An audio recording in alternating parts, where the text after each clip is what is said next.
There you go, that was Pete Rock over with another week. 5 songs from bands that are in my top 10, could be in my top 10, and possibly were in my top 10. I don't have a frigging clue, but I opened up Pete Rock this week with Within Temptation with the lovely Sharon Den Adel. Yes, they are staying in my top 10 this year.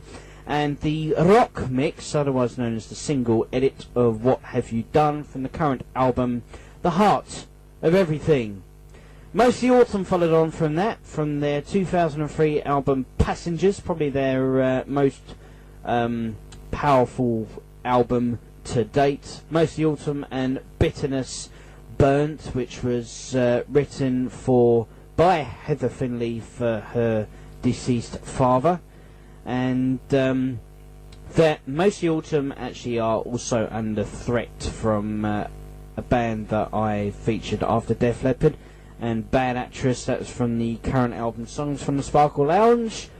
And the guy who's actually threatening to kick Mostly Autumn out of the top 10 is actually Alice Cooper, and I decided to play you Feed My Frankenstein, which I first heard back in, I think it was 1991 on Wayne's World, the American movie back in 1991, Wayne's World, when Wayne and Garth actually went to see Alice Cooper live. So he was actually in the film as well, and they went backstage and they met him, and during Alice Cooper's show he actually opened up with that song Feed My Frankenstein, and I thought to myself, that is such a great song, so I thought I'd feature that today.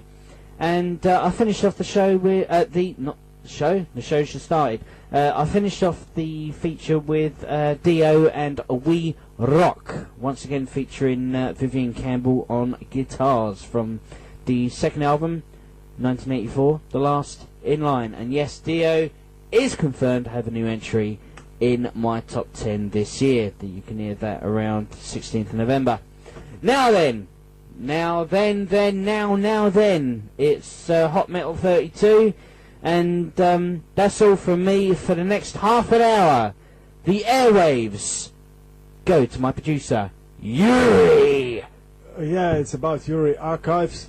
We've already heard Ronnie James Dio, probably the most classic voice in rock.